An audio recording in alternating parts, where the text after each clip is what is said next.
Olá, boa tarde. Está começando mais um Plano de Jogo. Vamos aos destaques desta segunda-feira. Cavaleiro César Almeida conquista o tetracampeonato do The Best Jump em Porto Alegre. Inter empata em casa e volta a se aproximar da zona de rebaixamento do Campeonato Brasileiro. Grêmio poupa jogadores e fica no 0-0 em Santa Catarina contra o Joinville. Encerrou neste domingo a edição 2016 do The Best Jump, uma das mais importantes competições do hipismo brasileiro.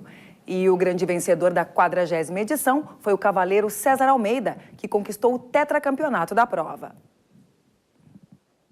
Em sintonia com o Zojasper Império Egípcio, ele venceu o Grande Prêmio Celulose Rio-Grandense ao completar os 2 percursos da prova sem faltas.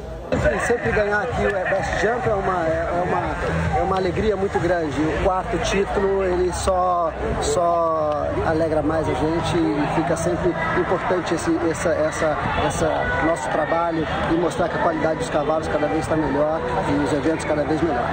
Na história do Best Jump, eu sou o único cavaleiro que levou 4 grandes prêmios, então realmente fico satisfeito, adoro saltar aqui. Depois do The Best Jump, César Almeida já projeta as próximas competições. Semana que vem em Salvador, depois tem um concurso grande em São Paulo, depois Rio de Janeiro, então até dia 15 de dezembro estamos aí saltando, estamos nas pistas. O assunto agora é futebol. 3 jogos pela fase decisiva da Supercopa Gaúcha 2016 foram disputados neste sábado.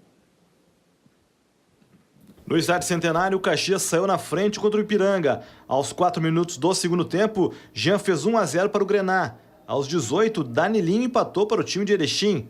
A virada do Ipiranga começou com lance polêmico. O Caxias reclamou de mão de Michael, mas o juiz Lucas Guimarães não marcou. E na continuação do lance, o Ipiranga marcou com o Thiago Renan. Final Caxias 1, Ipiranga 2.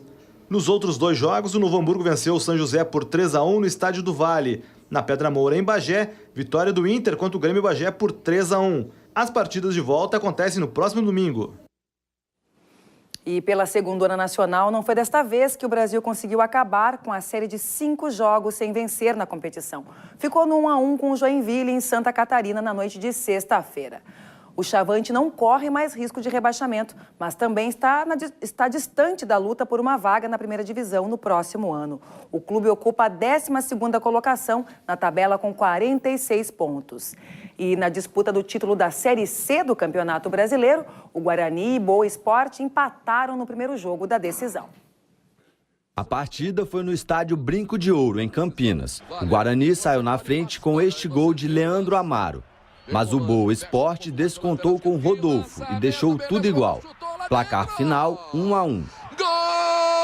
O próximo jogo será em Varinha, no dia 5 de novembro. O jogo será transmitido aqui pela TV Brasil. E o Inter empata com Santa Cruz em casa e desperdiça mais uma chance de se afastar de vez da zona de rebaixamento do Campeonato Brasileiro. No sábado, o Colorado empatou em 1-1 com Santa Cruz no Beira-Rio e continuou a 2 pontos do Vitória. 17º colocado, que abre o grupo dos rebaixados. Logo aos 6 minutos de partida, Vitinho abriu o placar. Sacha aproveitou o cruzamento da direita e cabeceou para a defesa de Thiago Cardoso. No rebote, o William tocou para o meio e Vitinho, de coxa, empurrou para as redes para fazer 1-0. Tudo parecia tranquilo para o time da casa, que não havia sofrido nenhum ataque de Santa Cruz. Num raro momento, veio o empate. Aos 31, Vitor recebeu na direita, cortou a marcação e cruzou na medida para Léo Moura deixar tudo igual no Beira-Rio. O Inter se perdeu em campo e viu o adversário quase chegar à virada. A situação se complicou de vez quando o volante Eduardo Henrique deu entrada forte em Roberto e foi expulso. O Inter chegou a balançar a rede aos 29 minutos, quando Eduardo Sacha desviou a cobrança de falta de Valdívia para o fundo do gol. O lance foi anulado por impedimento do atacante. O Colorado não vai ter vida fácil na próxima rodada. No próximo domingo, a equipe vai a São Paulo enfrentar o líder Palmeiras. Com time reserva, o Grêmio empata sem gols com o Figueirense em Florianópolis. Agora o clube se concentra para o jogo decisivo contra o Cruzeiro pela Copa do Brasil na próxima quarta. Em um jogo sem muitas emoções, Figueirense e Grêmio ficaram no empate sem gol sábado no estádio Orlando Scarpelli em Florianópolis. O resultado não foi bom para nenhuma das equipes. A catarinense briga para fugir do rebaixamento à Série B, enquanto a gaúcha quer uma vaga na Copa Libertadores. Em uma rodada em que a grande maioria dos seus concorrentes empatou, só o Sport venceu, o Figueirense desperdiçou a chance de ficar mais perto de deixar a zona da degola. Agora segue na 18ª colocação com 33 pontos, a 5 de distância do Internacional, que é o primeiro que está fora do Z4. Já o Grêmio, que entrou em campo no sábado com vários jogadores reservas, se manteve na 8ª colocação com 49 pontos. Agora a distância para o G6 subiu de 1 para 2 pontos. Mas o tricolor pensa mesmo na Copa do Brasil. Na quarta-feira vai enfrentar o Cruzeiro na Arena, na partida de volta pelas semifinais. No primeiro jogo em Belo Horizonte, venceu por 2-0 e pode até perder por 1-0, que vai disputar o título. O Grêmio é tetracampeão da Copa do Brasil. E se você quiser mandar sugestões, vídeos ou algum recado aqui pra gente, envie um e-mail para planodejogo@tve.com.br. Vamos ao intervalo, já voltamos.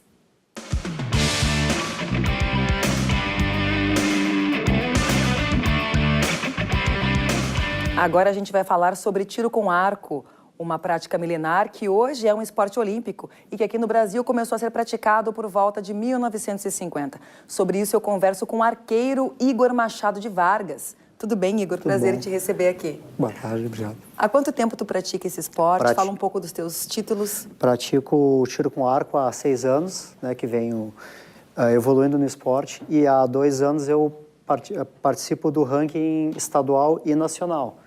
Então a gente atira numa categoria por uma regra internacional, que é os campeonatos oficiais feitos pela federação. Sim. E o tiro com arco vem a ser o popular arco e flecha. Explica pra gente como é que funciona esse esporte, quais as principais regras. Bom, tiro com arco é o nome do esporte, né? Arco e flecha é o equipamento e as regras são baseadas principalmente, são regras internacionais e a base toda é a segurança, né? Para preservar os atletas e os participantes da prova ali, que estão os espectadores. E as regras são inúmeras, né? Desde evitar tiro alto, que é o básico, né? Até postura na linha de tiro, o comprometimento do atleta com o esporte. Então tem várias, são inúmeras as regras. É um esporte muito caro, exige muitos recursos, os equipamentos tem certa... Hoje atualmente, assim, o equipamento todo de qualidade, ele está vindo de fora do Brasil, por causa que a gente não tem um equipamento aqui que está chegando ao nível olímpico, que nem a gente diz, né? Então a gente tem que importar e aí entra a taxação. E como qualquer esporte, tu tem que investir no teu bolso. Sim. Ele tem um custo, né? Não é barato. Como qualquer categoria de esporte, aí o material de qualidade ele é caro, ele tem que ser investido. E como é que está o tiro com arco aqui no Rio Grande do Sul? Tem bastante praticantes? Quais são os locais onde se pratica essa modalidade? Bom, atualmente a gente tem 8 clubes no estado, todos são ligados à Federação Gaúcha. Então a gente tem clube em Viamão, Canoas. A gente vai ter uma prova agora, que é a penúltima prova do Campeonato Gaúcho, que vai ser em Pelotas, dia 19 e 20, agora de novembro, que é pelo ranking, pela prova outdoor, que são 50 metros para o tiro composto e 70 metros para o arco recurvo, que é o modelo olímpico que vocês normalmente conhecem das Olimpíadas aí.